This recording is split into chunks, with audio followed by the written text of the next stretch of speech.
بسم اللہ الحمد للہ والصلاة والسلام علی رسول اللہ رب اشرح لی صدری ویسر لی امری واحلل عقدۃ من لسانی یفقہوا قولی۔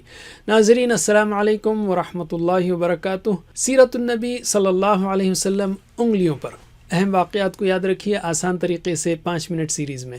سبق نمبر 14، مکی زندگی کے اسباق۔ عربوں کی حالت اسلام سے پہلے جو تھی اس کا نقشہ حضرت جعفر رضی اللہ عنہ نے حبشہ کے بادشاہ نجاشی کے سامنے پیش کیا۔ فرمایا، ہم جاہلیت میں مبتلا لوگ تھے، بتوں کو پوجتے اور مردار کھاتے تھے، بدکاریاں کرتے، قرابت داروں سے تعلقات توڑ دیتے، ہمسایوں سے بدسلوکی کرتے تھے، اور ہم میں سے طاقتور کمزور کو کھا جاتا تھا، یعنی لوگ قبیلے وغیرہ ایک دوسرے پر حملے کرتے، لوٹتے وغیرہ۔ علم یعنی ویڈیو کو روکیے اور سکھائیے۔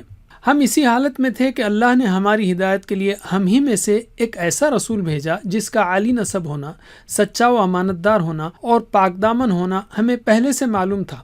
آگے فرمایا، جس کا خلاصہ یہ ہے کہ اس نے ہمیں صرف ایک اللہ کو ماننے اور اسی کی عبادت کرنے، نماز روزہ زکوٰۃ پر عمل کرنے، سچ بولنے، امانت ادا کرنے، رشتوں کو جوڑنے، پڑوسیوں سے اچھا سلوک کرنے کا حکم دیا، اور شرک، حرام کاری، خون ریزی، جھوٹ بولنے، یتیم کا مال کھانے اور پاک دامن عورتوں پر جھوٹی تہمت لگانے سے روکا۔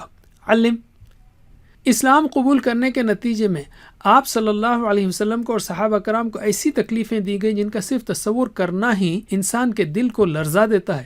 ان سب کے باوجود کسی نے بھی دین اسلام کو نہیں چھوڑا۔ غور کریں کہ عظیم الشان تبدیلی کیسے آئی اور اسلام کس طرح پھیلتا گیا۔ اہم وجوہات یہ ہیں: قرآن و صاحب قرآن صلی اللہ علیہ وسلم، اللہ کی جانب سے تعلیم و تربیت جو دی گئی قرآن کے ذریعے ان سخت حالات میں جو کہ ہر وقت کے لیے ہیں، وہ یہ ہے کہ انسان اگر سامنے قرآن کو رکھے تو گویا دائیں جانب پیچھے دیکھے تو انبیاء و مومنین کے قصے ہیں اور سامنے ان کا جنت میں انجام ہے، اور بائیں جانب کافرین و منافقین کے قصے ہیں اور سامنے ان کا جہنم میں انجام ہے، اور اسی طرح سامنے آخرت و موت ہے، پھر اطراف میں آفاق کی نشانیاں ہیں، خود اس کے اندر انفس میں یعنی اس کی ابتدا میں، وجدان میں، مصائب میں نشانیاں ہیں، اوپر اللہ کی قدرت و صفات کا ذکر ہے، یعنی مسلسل غور و فکر کی دعوت ہے۔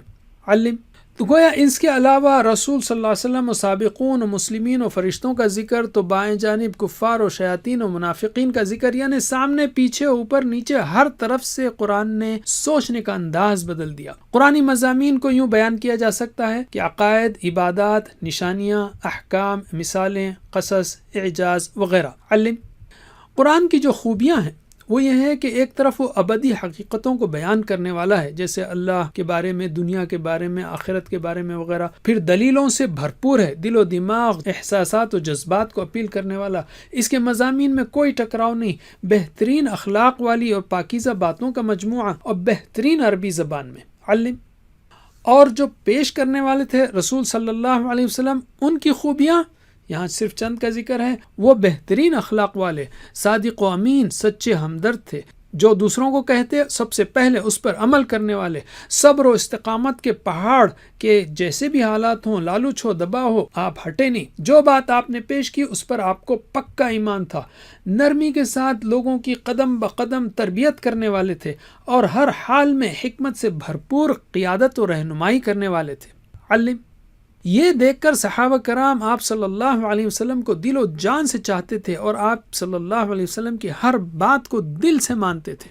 علم اور یہی ہے سیرت میں آپ صلی اللہ علیہ وسلم کے ذمے 4 اہم کام تھے: قرآن کو سنانا، صحابہ کی زندگیوں کا تزکیہ کرنا یعنی شرک و برائیوں سے پاک کرنا اور اچھائیوں کو بھرنا، قرآن کی تعلیم دینا اور حکمت کی تعلیم دینا یعنی سنت کی، اور یہ 2 3 4 ملیں گے ہم کو حدیث میں۔ علم تو صحابہ رضی اللہ عنہم نے جب قرآن و سیرت کو دیکھا تو اللہ کی ذات پر ان کا ایمان پکا ہو گیا، اور اس پر بھروسہ بھی، آخرت پر پکا ایمان کہ نہ انہیں کوئی لالچ دے سکا اور نہ کوئی انہیں دین سے ہٹا سکا، اور یہ پکا یقین ہو گیا ان کو کہ کامیابی کی جو بشارتیں قرآن میں ہیں یا رسول صلی اللہ علیہ وسلم کی طرف سے ملی وہ ہو کر رہے گی۔ یہ ایمان کیسے بنا؟ صحابہ کرام رضی اللہ عنہم قرآن سنتے، سیکھتے، غور کرتے، رسول صلی اللہ علیہ وسلم کی باتیں یعنی حدیث اہتمام سے سنتے، اور آپ کی یقین اور صبر اور اخلاص کو دیکھتے یعنی سیرت۔ علم تو اس میں اہم اسباق ہمارے لیے یہ ہیں کہ ہمیں بھی قرآن، حدیث اور سیرت کو پڑھنا اور ان پر غور کرنا چاہیے، اور ان پر عمل کی پوری کوشش بھی، تاکہ ہماری زندگی میں بھی کسی حد تک وہ صفات پیدا ہو سکیں جو صحابہ کرام رضی اللہ عنہم کی زندگی میں تھیں۔ آپ کی تربیت کا نتیجہ کیا ہوا کہ ایسی زبردست جماعت تیار ہوئی کہ تاریخ نے ایسے انسان نہیں دیکھے۔ صرف 100 سال کے اندر انہوں نے دنیا میں عدل و انصاف کی لہریں چلا دیں، اور تقریباً 1000 سال تک مسلمان سپر پاور رہے۔ آج زوال میں ہیں تو دین سے دوری کی وجہ سے۔ علم اللہ سے دعا ہے کہ وہ ہمیں عمل کی توفیق دے۔ وجزاکم اللہ خیر، کوئز کرنا مت بھولیے۔ والسلام علیکم ورحمۃ اللہ وبرکاتہ۔